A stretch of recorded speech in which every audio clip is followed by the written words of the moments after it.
Olá, gente, eu sou Val Cabral e esse é o programa Olho no Olho, aqui pela TVI.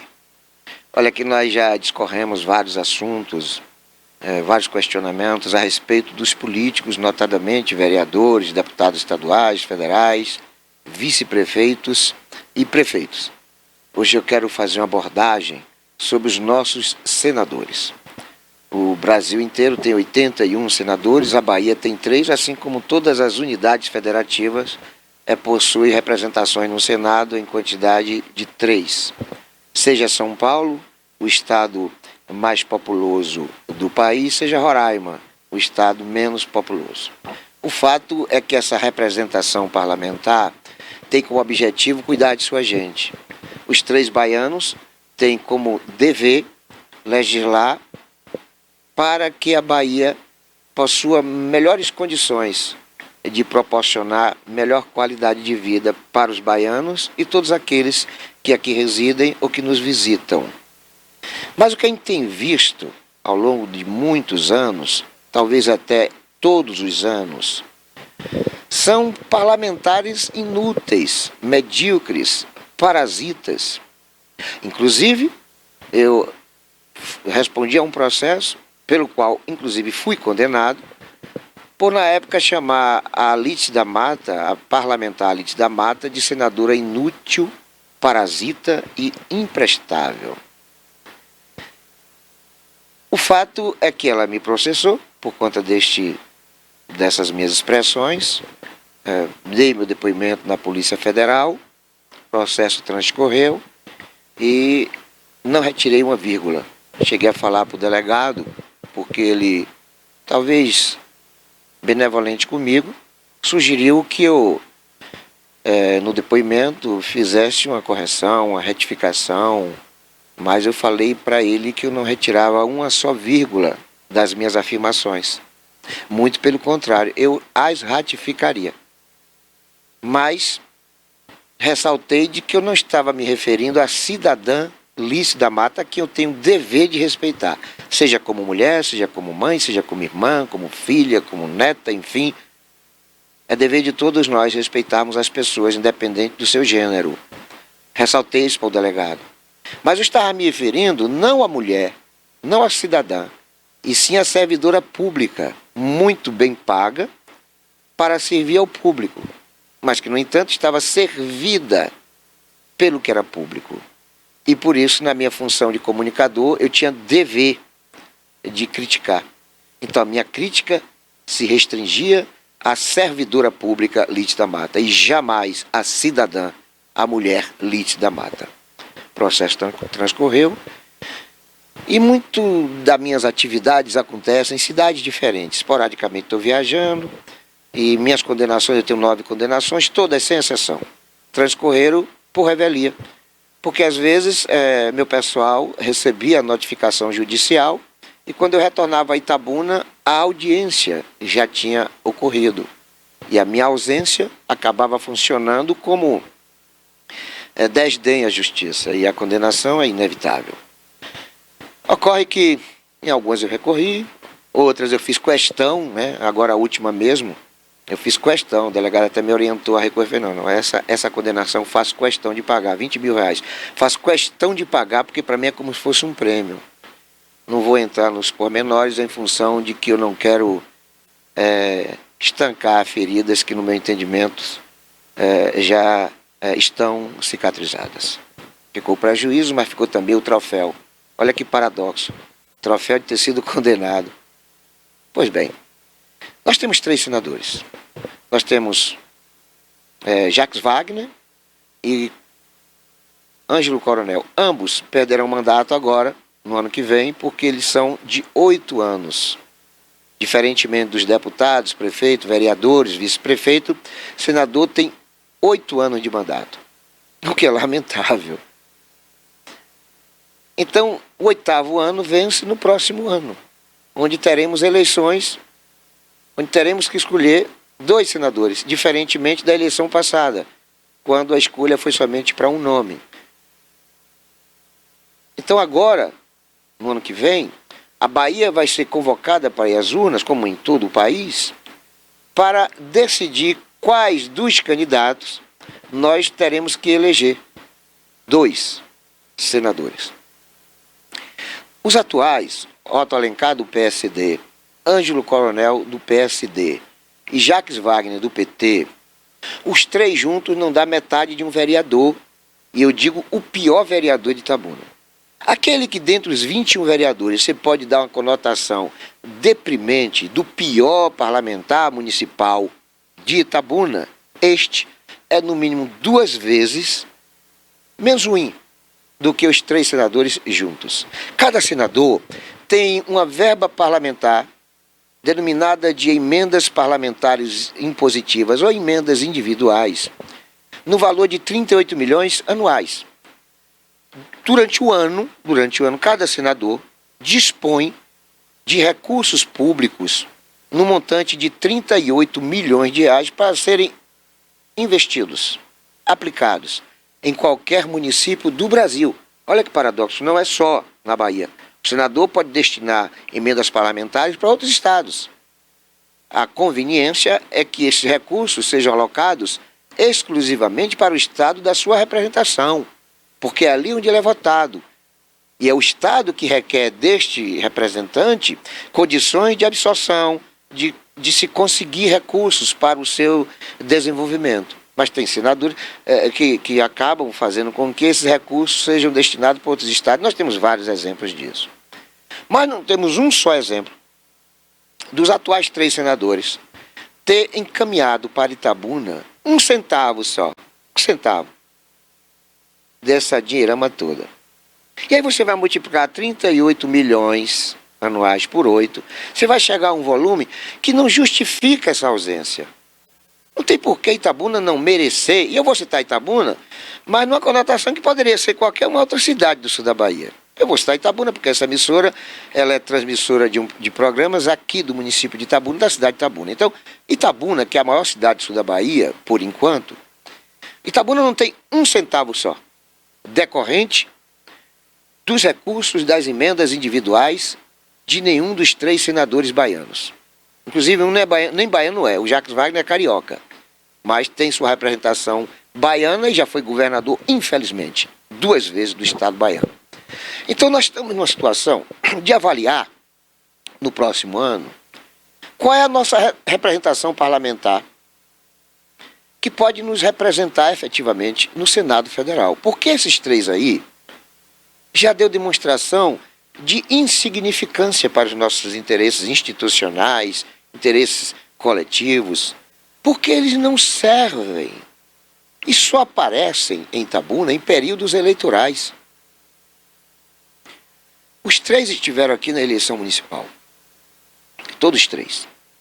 Não vieram trazer obras e verbas, não vieram aqui fazerem pronunciamentos do sucateamento da CEPLAC, sobre as nossas estradas vicinais, algumas delas intransitáveis.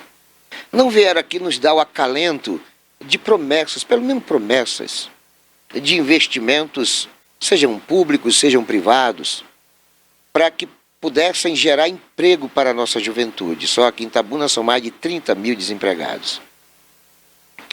Não vieram aqui condenar a violência doméstica e consigo trazerem algo que fosse concreto no combate desse tipo de injustiça e covardia. Não vieram aqui falar de empreendimentos culturais, artísticos, não vieram aqui falar de implantações de indústrias na cidade, não vieram falar qualquer coisa que fosse promissora para o povo itabunense. Vieram aqui pedir voto, como fazem todas as vezes que tem eleições. Passadas as eleições, eles desaparecem, para retornarem só 2 anos depois, coincidentemente ou não, em períodos eleitorais. Os 3 vão estar aqui ano que vem. Você não vai ver nenhum dos 3 neste ano aqui, possivelmente. Se dos 3 aparecerem por aqui 2, ou aparecer somente um, é eventualmente que vai acontecer alguma inauguração de obras locais, obras municipais, obras estaduais, ou até federais, mas não advinda de suas atividades. Vão pegar carona em iniciativas de terceiros. Eu vou dar um exemplo aqui. Mais proximamente nós teremos em Itabuna a inauguração da duplicação do Hospital Regional é Luiz Eduardo Magalhães. Creio que o cerimonial da prefeitura deve convidar o governador, até porque a obra é estadual, deve convidar os 3 senadores, Otto Alencar e Ângelo Coronel, até porque são correligionários do prefeito, e deve convidar o Jacques Wagner, que apoiou a reeleição do atual prefeito. Acho que os 3 estarão aqui, porque também seria um despautério dos 3 faltar um sequer.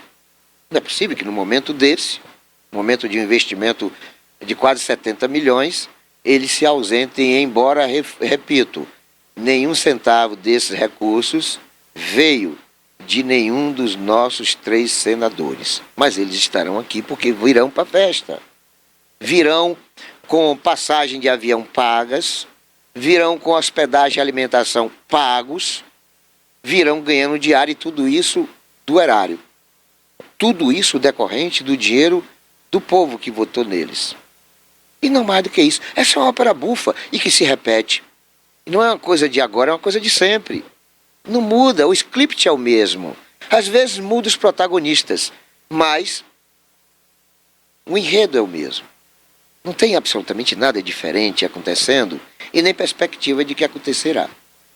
Então é importante que nós recorremos às urnas no próximo ano para decidirmos qual é o Senado que nós queremos em nossa representação. Nós nunca tivemos um senador subaiano, nunca. Já tivemos secretários, nenhum deu certo, todos também foram inúteis, parasitas, medíocres, nenhum. Já tivemos aí uns 8 secretários estaduais, sem nenhum benefício prático para nenhuma cidade do sul da Bahia. Já tivemos secretário de Ilhéus, que Ilhéus não lucrou nada com isso. Tivemos secretário de Itajuípe, de Itabuna, que também não resultaram em verbas e obras para suas respectivas cidades. Então, estamos nessa berlinda. Vamos decidir o que é que nós queremos de representação subaiana no Senado Federal. Se nós acharmos que está certo eles serem egoístas, parasitas, medíocres, inúteis, imprestáveis, aí a gente vai reeleger eles. Até porque os 2 são candidatos à reeleição, tanto o Ângelo Coronel quanto o Jacques Wagner, porque o Otto ainda está em processo de mais 4 anos, alguma coisa parecida assim. Se eu estiver equivocado, eu sei que dos 3, 2 estão para serem finalizados em seus prazos de validade de mandato. 2. Creio que seja no Coronel, é que realmente eu estou meio agora em dúvida. Mas eu sei que o certo mesmo é que dos 3, 2 vão ter vagas sendo concorridas na próxima eleição. Vamos esperar que o baiano tenha o bom senso de escorraçá-los, de não votar neles, porque é um contrassenso nós sermos carrasco de nós mesmos. Como é que a gente sabe que os caras são bem pagos por nós para nos auxiliar, para nos fazer prosperar, ter melhoria de qualidade de vida, e esses caras não fazem nada por nós e a gente insiste em votar neles? Não dá para a gente entender. Não há lógica, não há bom senso, não há adequação nessa ciência matemática de você dar e não receber. Então é importante que nós tenhamos essa consciência ano que vem. Eu vou estar batendo nesse assunto por muito tempo, porque água mole em pedra dura, tanto bate até que fure. E eu espero que fure.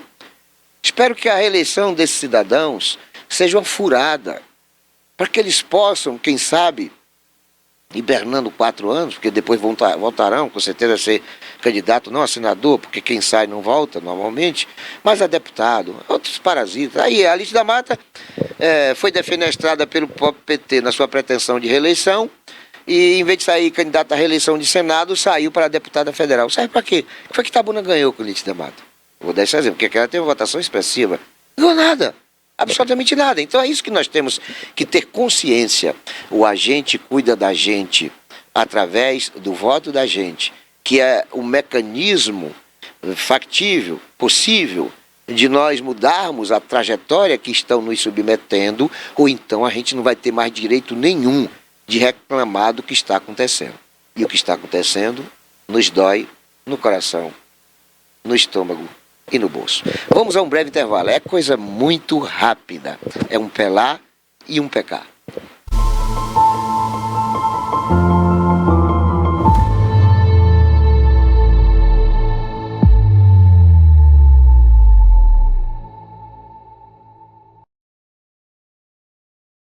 Criada em 2005, a TVI se tornou a primeira emissora de TV por assinatura fora do eixo Rio-São Paulo, transmitida pela operadora TV Cabo para mais de 40 mil espectadores em Itabuna e Ilhéus. Com uma programação 24 horas no ar, a TVI chegou a fazer 6 horas de programação local diária ao vivo, revelando talentos para a televisão baiana.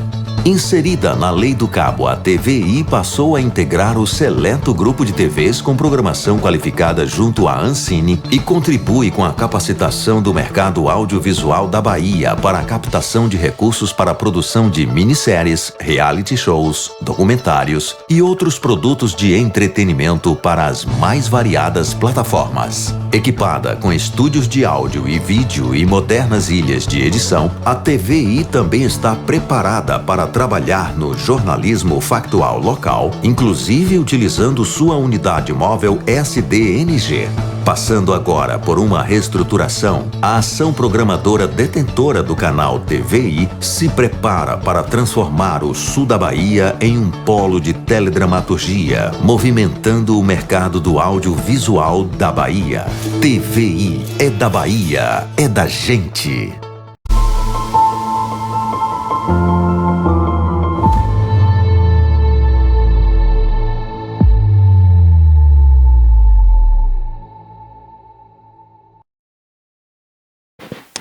Olá, gente, eu sou Val Cabral e esse é o programa Olho no Olho, aqui pela TVI.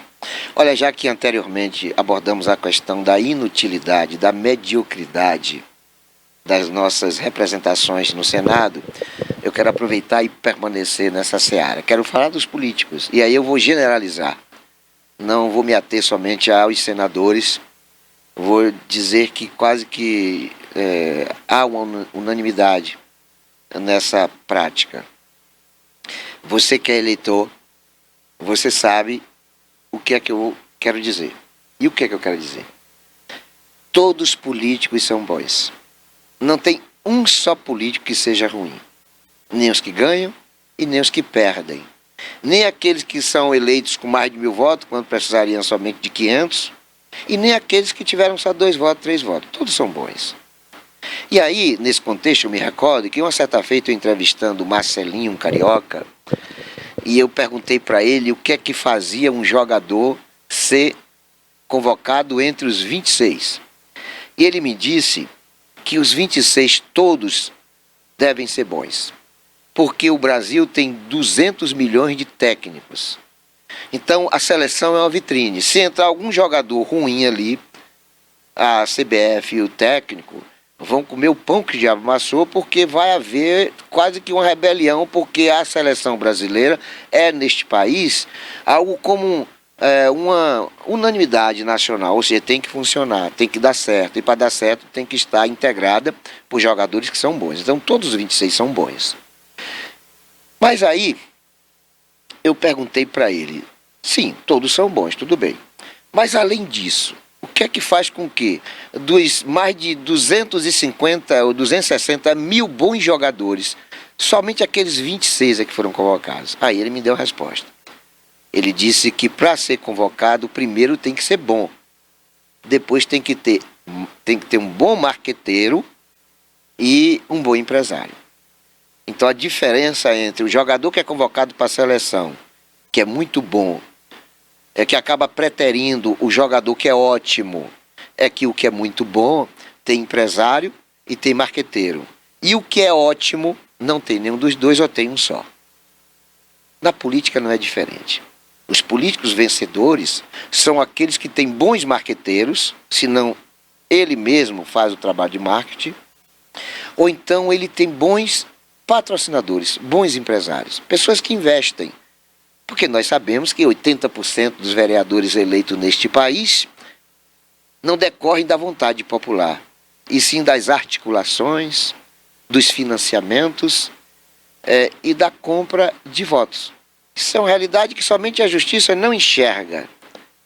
80% no mínimo dos que são eleitos passa por esse tipo de situação. Enquanto que no campo do eleitorado não é diferente. 80% do eleitorado brasileiro vai para as urnas ou comprado ou alienado. No caso dos políticos, todos são bons. Todos são ótimos. No caso do eleitor, todos são ruins. 80% são ruins. Por que são ruins? Porque querem botijão de gás, querem remédio, querem dinheiro, querem cachaça, querem anel de noivado, querem roupas, querem coisas que o político, na cabeça dessa gente, tem dever de fornecer. E aí o político vai e fornece. E com isso ele gasta 300 mil, que aqui em Itabuna, 300 mil em média para ser eleito. Aqui quem não tiver 300 mil, corre o risco de estar fora do páreo. Não é competitivo. Vai gastar 300 mil, 299 mil reais e vai estar fora do processo.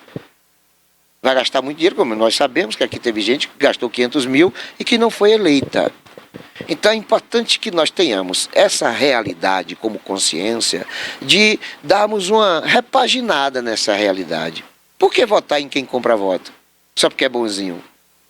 O sujeito é bonzinho para o eleitor ficar em casa até 10 da manhã dormindo, enquanto que outro vai para o posto de saúde das 3 da manhã, 4 da manhã, correndo o risco de às 7 horas, quando abre-se o posto, não ter mais ficha, para ele ser atendido 6 meses depois, porque o político conseguiu a ficha.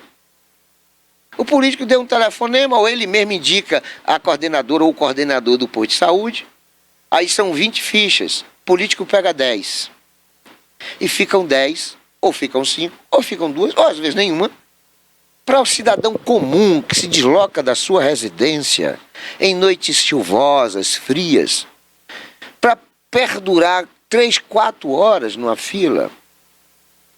Uma fila muitas vezes com mais de 20 pessoas, e olha que são só 20 fichas. Aí ele fica ali, para quando dar 7 horas da manhã, ele ser informado de que as fichas acabaram. Mas como acabou? Como acabou? Serão 20. E eu sou o segundo da fila, o terceiro ou quarto.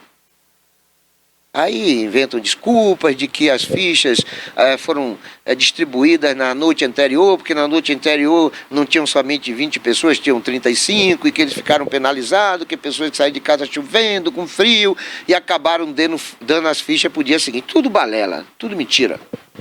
As fichas são distribuídas para os candidatos a vereadores. Isso não é aqui em Itabuna somente, é em todo o país. Eu tenho medo quando eu falo, fulano tal da saúde, fulano tal da educação, fulano tal da Embasa, fulano tal do Detran. Poxa, é brincadeira um negócio desse. Usa o serviço público para se servir do público. E aí se elege preterindo as pessoas que efetivamente correm atrás daquele serviço público e não encontra, porque ele está sendo distribuído por interesses pessoais e muitas vezes inconfessáveis. E acaba a comunidade sofrendo com isso. Por isso que muitas fichas são, na verdade, fictícias, nunca vão estar ali. Elas existem, mas nunca vão estar ali, porque elas já estão no bolso dos vereadores ou dos candidatos a vereadores. Por isso muitos são eleitos com essa denominação. Fulano de tal da saúde, fulano de tal da escola, fulano de tal da educação, fulano de tal do trânsito, sabe? Tudo eleito com os serviços públicos. E bem pagos, viu? E bem pagos. Não é que eles buscaram isso com sacrifício, dando propina para o servidor, não. Eles são assalariados. Normalmente são secretários, são diretores, são coordenadores, superintendentes, com salário de Marajá ou de Marani. Então, eles usam o serviço público, eles são pagos e muito bem pagos para fazer aquela atividade, aí demandam tudo aquilo ali em decorrência dos seus interesses eleitorais. E são eleitos. Aí vão para a Câmara. Aí quando chega na Câmara, deve existir exceções, é óbvio, deve existir. Mas a absoluta maioria faz do espaço feudo. É o feudo dele. Né? Os cargos comissionados que ele vai indicar e que o presidente vai acabar nomeando, fazendo ser publicado no Diário Oficial aquelas nomeações e contratações, são destinados para esposas, filhos, filhas, amantes. Essa é a realidade. Às vezes para o financiador da campanha, e aí a realidade é que raríssimas são as exceções de vereadores que são efetivamente do povo, da cidade, da comunidade, da coletividade. Quase todos, eu diria quase todos, que devem existir exceções. Quase todos estão lá para se locupletarem do poder, mamarem nas tetas do poder, se enriquecer, fazer com que haja benefício para os seus interesses pessoais, familiares e de grupo. Quase ninguém está lá para cuidar da comunidade. Quase ninguém está lá para fazer do município alguma coisa que seja diferenciada. Você não vê, olha, acho até que deveria haver. Uma vez eu fui candidato, em 2012 que eu fui candidato, tive 389 votos, saí decepcionado, que eu achava que eu merecia mais, em decorrência da minha proatividade no município. Fiquei muito decepcionado, mas não sou frustrado. Não sou frustrado, compreendi a situação, né? Mas assim, tipo, eu tenho hoje uma convicção de que as pessoas de bem é que devem entrar na política. Isso é coisa de malandro, de vagabundo, política não presta. Não. Eu tenho hoje, por conta da minha decepção em 2012, de que a gente tem que participar. E eu nunca deixei de participar, sempre participo. Sempre organizo partido, sempre presido o partido, sempre coordeno grupos, porque eu creio que a omissão dos bons é que acaba resultando na degeneração da política. Nós precisamos participar, nós precisamos gostar de política, nós precisamos ter bom senso em nossas escolhas. Caso contrário, permaneceremos elegendo essas pessoas que estão aí, na sua absoluta maioria, que não servem para patavina, não serve para nada, absolutamente nada. São feudos, são interesses pessoais, são interesses inconfessáveis e que resultam sempre na mediocridade, na inutilidade, no parasitismo e num poder fictício. Para que serve a Câmara? Para endossar o que o prefeito quer, independentemente de quem quer que seja o prefeito. Se o prefeito quiser botar uma taxa na conta de água, a maioria dos vereadores vai aprovar, mesmo sabendo que isso é prejudicial à população. Se o prefeito quiser criar um percentual maior para o imposto de serviços, o chamado ISS, sabe, os vereadores vão apoiar. Qualquer coisa que o prefeito queira, por mais absurdo que seja, o prefeito vai conseguir o apoio, porque o prefeito tem a maioria absoluta das câmaras. Eu não estou me referindo somente a Itabuna. São raros, raríssimos os municípios onde as oposições são majoritárias. A maioria das câmaras municipais é de situação, é de sustentação política do poder executivo. Por que isso acontece? Assim que o vereador é eleito, começa a ser planejada, começa a ser arquitetada uma situação de cooptação. O prefeito designa um assessor, esse assessor vai promover uma reunião com todos os vereadores, um jantar, um almoço, num lugar isolado, reservado somente para eles, e o prefeito vai ali oferecer os cargos para os vereadores. Os vereadores vão apresentar suas listas, com o nome de suas esposas, de suas amantes, de seus familiares, dos seus financiadores e coordenadores de campanha. É feito dessa forma. E aí, quando o vereador consegue do prefeito as nomeações, normalmente com salário de 5 mil, 8 mil, 9 mil, 12 mil, aí ele fica amarrado. Porque ele tem na prefeitura 20 cargos. Tem vereador que tem mais de 100 cargos.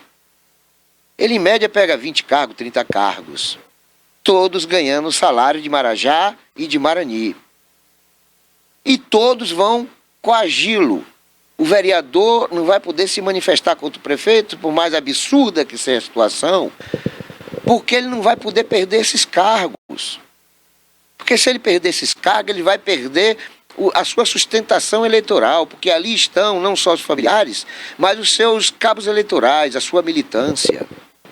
Então ele acaba sendo refém dessa situação e fica também como boneco de ventríloco do prefeito. Isto é em quantidade de mais de 90%. E quando existem exceções, é porque o prefeito não quer fazer esse jogo. O prefeito não dá o cargo. O prefeito acha que por ter sido eleito com 70%, 80%, 90%, que ele manda no pedaço, que ele não depende do poder legislativo, o que a legislação municipalista contradiz. O prefeito depende dos vereadores. O vereador pode caçar o prefeito não pode caçar nenhum dos vereadores. O vereador é que determina a chamada lei de dotações orçamentárias, que é o mapa da mina. É por onde há o traçado da governabilidade. Então o prefeito depende umbilicalmente do vereador ou da maioria dos vereadores. Por isso que ele acaba sendo complacente com essa prática bizarra de amarrar vereador pelo bolso, pelas indicações. E enquanto isso permanecer acontecendo, nada vai mudar. Eu nunca vi em Itabuna, e eu faço militância política há 46 anos. Eu tenho 63 anos e faço militância política há 46 anos. Eu nunca vi um só vereador, um só, desses que dizem que são defensores dos trabalhadores, que são do Partido Comunista, que são do Partido dos Trabalhadores. Eu nunca vi um só dizer assim, olha, eu tenho direito a 6 cargos na Câmara. Eu tenho direito a 20 cargos na Prefeitura. Eu vou fazer uma seleção pública, eu vou fazer um concurso público para preenchimento dessas vagas. Eu nunca vi um só fazer isso. Porque se assim fosse, haveria justiça nas ocupações, porque todos são cargos públicos. Ou seja, é que são cargos para servir ao público. E não, nada mais justo de que esse público pudesse também compartilhar dessa prerrogativa. E como? Participando de um concurso para esse tipo de nomeação. Mas não, eles nomeiam as esposas e as amantes, os filhos e as filhas, os pais e as mães, os primos, os tios, e assim sucessivamente. Então é preciso que nós tenhamos consciência para mudar, repaginar essa história. Porque dessa forma, se houver uma convocação através de concurso, você vai chegar na Câmara e vai encontrar servidores agradáveis. Embora nós saibamos que muitos são assim. Mas o servidor público, no geral, ou na sua absoluta maioria, é gente descompromissada, porque está ali indicada por alguém poderoso. Aí vai atender bem você no dia que estiver bem. No dia que achar que não pode lhe atender bem, você vai chegar numa recepção de um posto de saúde e ele não vai lhe dar bom dia, essa pessoa não vai lhe dar bom dia. Não vai lhe responder a sua saudação. E quando você perguntar sobre determinado médico, essa pessoa vai dizer de maneira muito seca de que ele não está. E se você perguntar quando estará, ela vai dizer que não sabe. E se você insistir com a pergunta, ela vai lhe mostrar um retrato, um quadrozinho que tem na parede, dizendo que é insulto, como é que chama? Agredir verbalmente servidor público e que pode decorrer isso, um processo, uma prisão, etc, etc. Então é muito mal atendido o cidadão, o usuário daquele sistema. Mas isso é pela manhã. Aí por ele não conseguir, ele vai numa clínica particular. Quem vai estar lá? A mesma pessoa da manhã. Mas com um comportamento diferenciado. Vai atender o cidadão com saudações amorosas, afetuosas, atenciosas. Vai oferecer cafezinho. É a mesma pessoa, mas de comportamento diferente. Pela manhã era servidor público. Inútil, imprestável, descompromissado, irresponsável, desatenciosa. À tarde, essa mesma pessoa, numa clínica particular, é completamente diferente da conduta. Então nós temos que mudar isso, porque isso acontece em função das nomeações decorrentes do apadrinhamento, do alinhamento partidário, político e ideológico. Então a eleição é eleição para nós definirmos o que é que nós queremos para nós mesmos. Porque, repito, todos os políticos são bons, não tem um ruim, todos são ótimos. Eles só se revelam depois de eleito.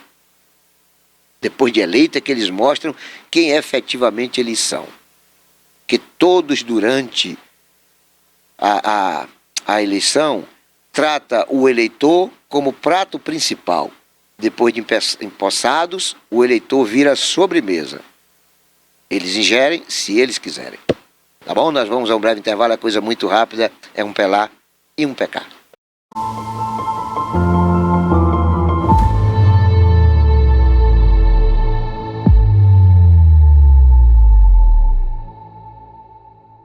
Criada em 2005, a TVI se tornou a primeira emissora de TV por assinatura fora do eixo Rio-São Paulo, transmitida pela operadora TV Cabo para mais de 40 mil espectadores em Itabuna e Ilhéus. Com uma programação 24 horas no ar, a TVI chegou a fazer 6 horas de programação local diária ao vivo, revelando talentos para a televisão baiana.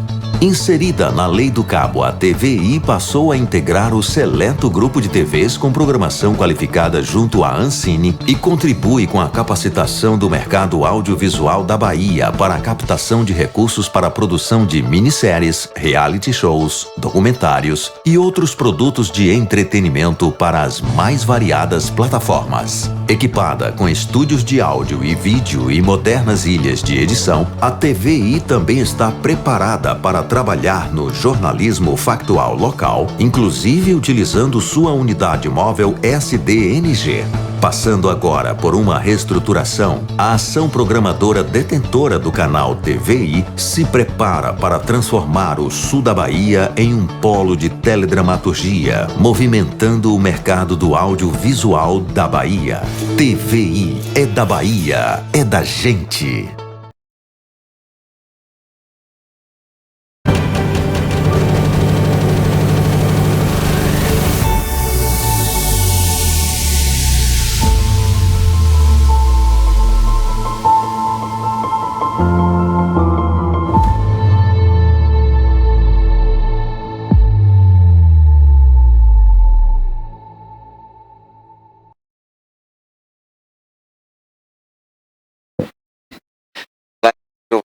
Esse é o programa Olho no Olho, aqui pela TVI.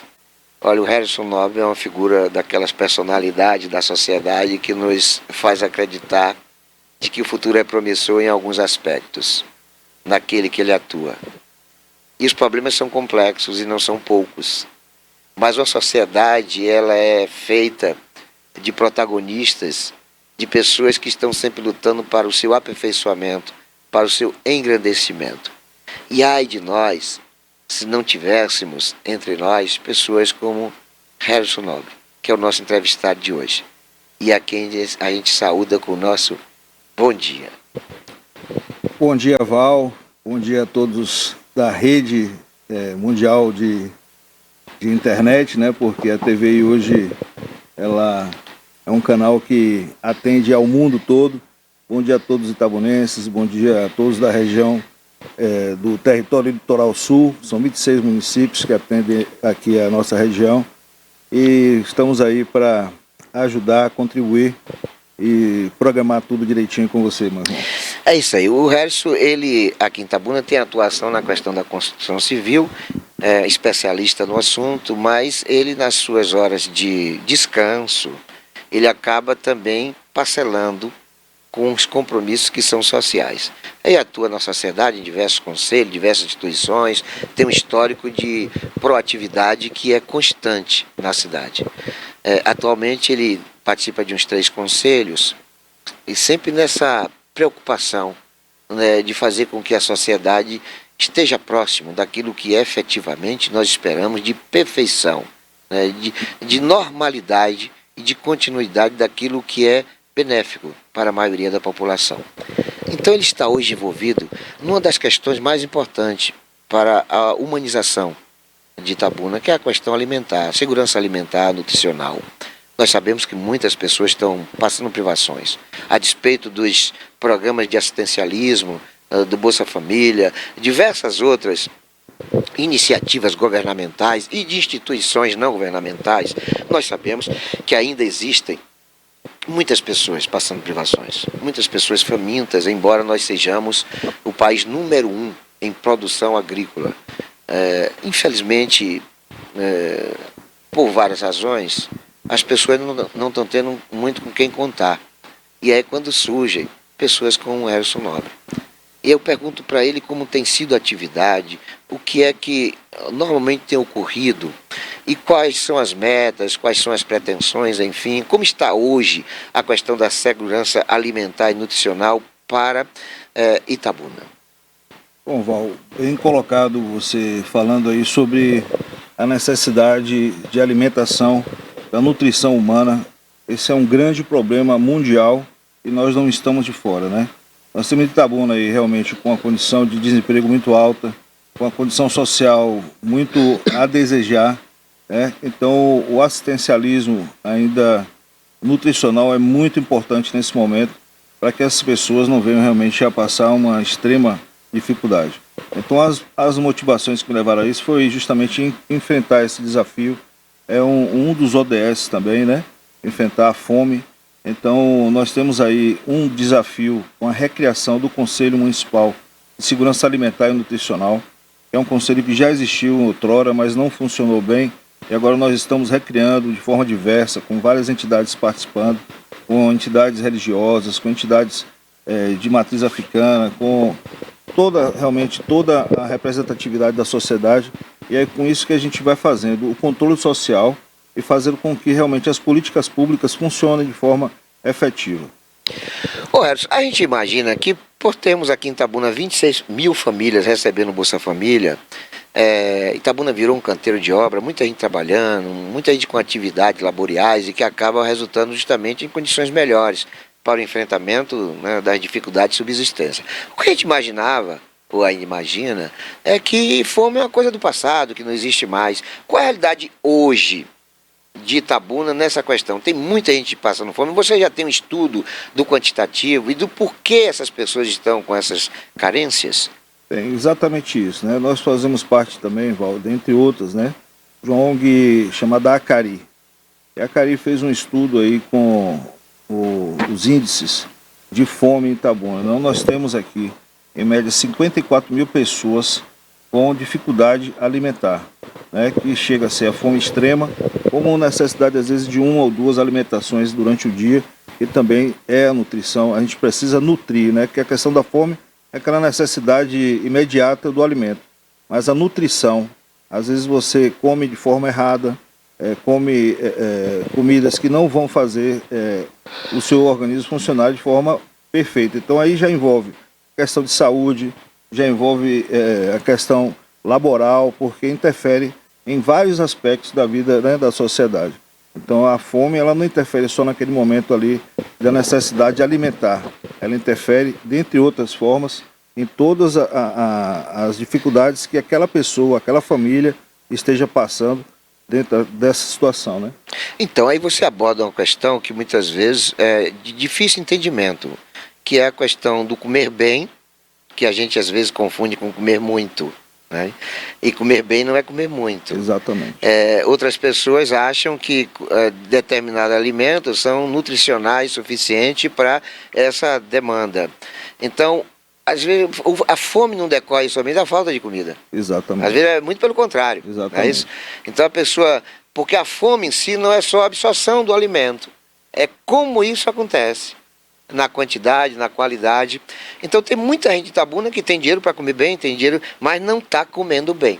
O Conselho tem esse objetivo de levar até as pessoas informações, levar informações às pessoas sobre efetivamente como é que deve ser a questão nutricional, como é que ele deve combater a fome, ele que tem comida, né, mas não está sabendo comer, não está sabendo o que fazer para bem se alimentar. Vocês têm também esse cuidado, né, na ação de vocês? Exatamente isso, e por isso que temos aqui o Conselho de Nutrição, né, o Conselho Regional de Nutrição. E aí tem a Telmara Benevides, que é um nutricionista, atuante também muito no Conselho do passado e agora também fazendo parte, porque por isso que se chama Conselho de Segurança Alimentar e Nutricional, né? Esse nutricional é justamente isso, comida equilibrada, uma comida de forma que vá fazer bem ao organismo, nutre o organismo, dê energia para que você possa estar ali ativo.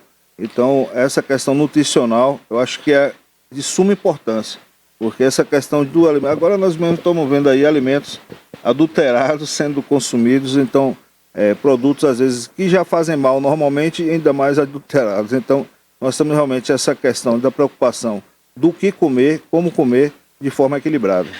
Existe uma teoria de que, por exemplo, você pela manhã pode comer tudo, e muito. Meio-dia, médio. E à noite, se possível, nada. Uma sopinha, alguma coisa líquida. É fato isso pelo seu conhecimento nessas atividades? Bom, Você aconselharia a pessoa? Não, eu no caso não posso nem aconselhar porque não é minha área. A sua né? simetria denuncia, outra, né? Minha área é tecnologia, inovação. Então, para isso, eu recomendo que procure um nutricionista, mas tipo assim, eu como faço, né, estou aí buscando estar até melhor fisicamente, buscando uma saúde melhor, me alimentar melhor, busquei de uma forma sistemática vários profissionais, além do nutricionista, do endocrinologista, desses profissionais que vão fazer esse aconselhamento de forma mais eficiente do que eu. Mas eu geralmente faço também, Val, jejuns, né? Eu faço um jejum, tenho uma nutrição hoje muito equilibrada, já obtive uma perda de peso, que eu estava realmente, engordei muito durante a pandemia, né? A pandemia trouxe alguns dos malefícios, além de realmente a fatalidade, né? Ela trouxe realmente essa ansiedade, então eu criei um hábito alimentar muito ruim, então eu comia realmente em demasia e de forma errada. Então hoje estou equilibrando mais essa nutrição, comendo de forma mais equilibrada no café da manhã, não comendo muito, porque tem um ditado que falava assim, você falou certo, né? Eu comia pela manhã como rei, meio-dia como súdito e de noite como um servente. Então, uma coisa que você não vai ter muita comida, não vai comer menos. Mas é mais ou menos por aí, a comida de forma equilibrada, comer de forma de porções que realmente não vão lhe dar o enchimento e a gula, né, que você possa estar comendo exageradamente. Eu quero até fazer um testemunho pessoal, porque há uns 30 anos atrás, uma nutricionista foi que me deu esse aconselhamento, né? E porque eu sempre tive um pavor, assim, já desde a minha adolescência. Eu não queria ser calvo e não queria ser barrigudo. A calvície a gente poderia até resolver com os implantes e tal, mas eu acabei não tendo a calvície. É uma questão genética, minha família não tem problema de calvície. E a barriga, que é decorrente muitas vezes, né, da cevada, dos salgadinhos, essas coisas, aí sobretudo da comida noturna, da alimentação noturna. O que foi que eu fiz de 30 anos para cá? Normalmente pela manhã eu como, né, eu tenho uma refeição balanceada, não é muito nem pouco. Aí quando chega meio-dia eu já tenho até uma rotina. Por exemplo, eu como toda semana, eu como feijoada, a melhor no pontinho da feijoada, sabe? Pessoal amigo nosso lá. Aí a quinta-feira é no Bristol Gourmet, ali eu como bacalhau, adoro bacalhau. Toda quinta-feira eu estou lá, quase toda, é raro eu não estar. E normalmente sexta ou sábado no Bristol eu como a carne a molho madeira. E eu não sou muito chegado à carne, entendeu? Então eu tenho uma rotina alimentar em decorrência do que eu tive de informação há 3 décadas atrás. Tá dando certo. Eu não sou barrigudo, meu peso é sempre aquele ali, 80, 78 a 80. Não me lembro de ter sido pesado com menos de 78 quilos e nem acima de 80 quilos. Eu sempre fico oscilando em 79 quilos. E eu sou saudável há muitos anos, não sei o que sabe, médico só por acidentes. Eu tive alguns acidentes ciclísticos, motociclístico, e somente em decorrência disso que eu me lembro, eu nunca fui a um médico, né, fora o odontólogo, não tem outro médico, e o oftalmologista. São só os médicos que normalmente eu visito.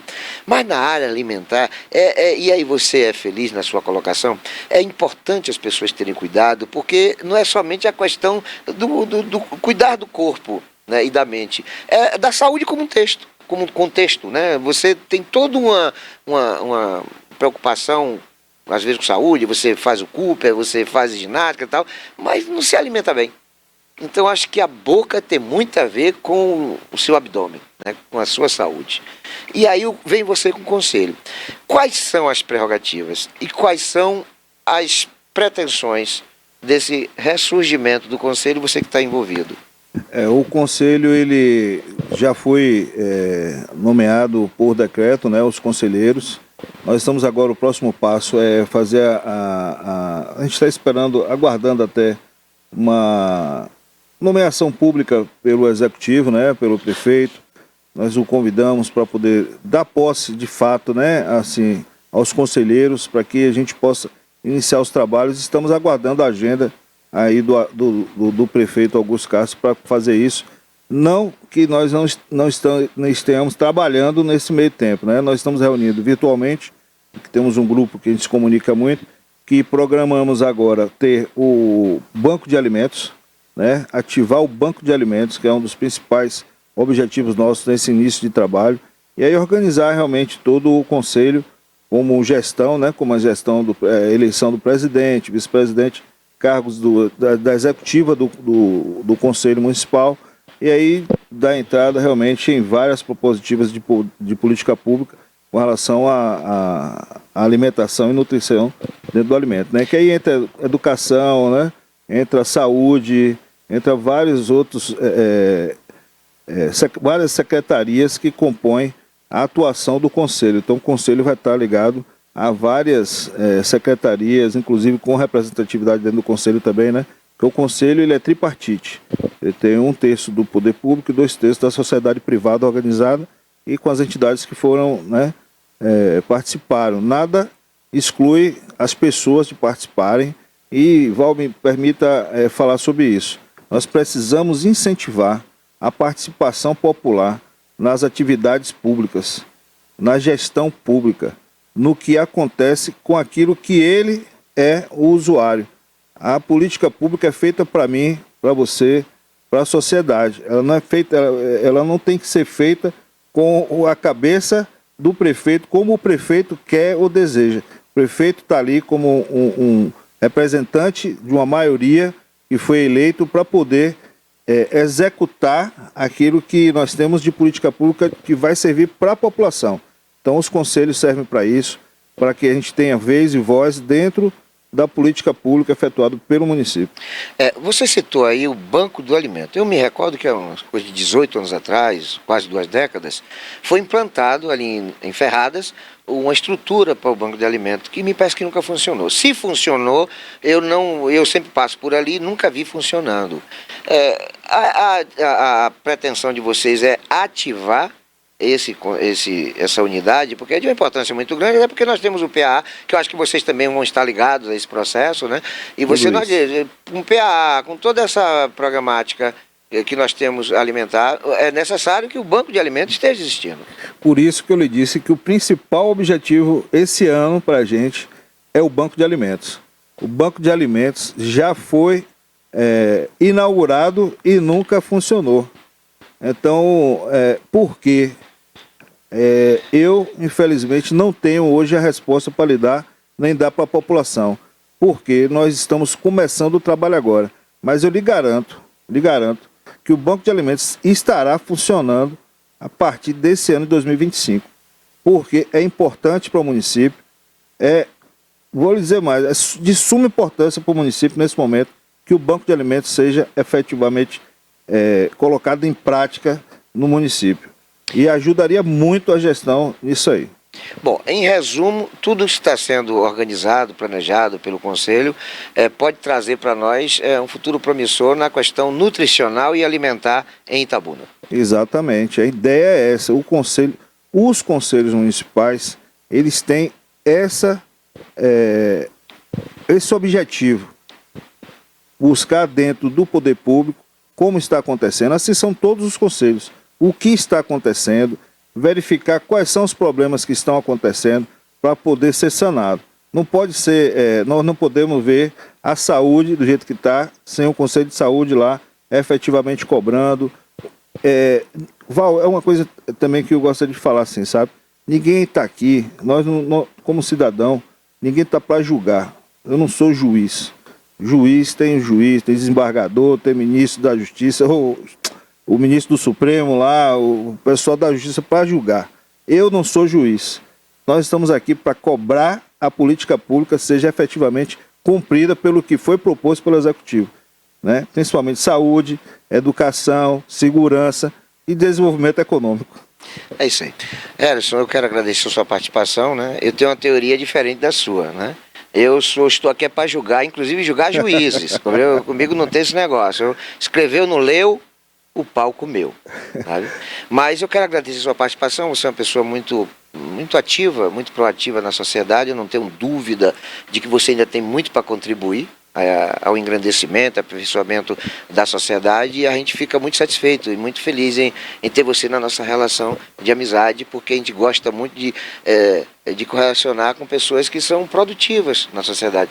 Itabuna precisa de gente assim. Itabuna precisa de protagonistas que cada vez mais contribuam para o seu desenvolvimento. Você é uma dessas pessoas. Parabéns e muito obrigado. Obrigado, Val. É realmente uma grande oportunidade voltar aqui à TVI para falar de Itabuna. E espero voltar aqui mais vezes para a gente falar sobre cidades inteligentes, cidades resilientes, para sustentabilidade, para projetos realmente de inovação e tecnologia, de geração de emprego para Itabuna também. E aí são coisas que a gente vai falando durante o tempo e que a gente vem falando com exemplos, né, de experiência própria, como eu vivi no Sul 8 anos, então conheço muito bem Joinville, uma cidade maravilhosa, que tem exemplos que a gente pode realmente trazer para Itabuna, contribuir para a melhoria da qualidade de vida da cidade de Itabuna.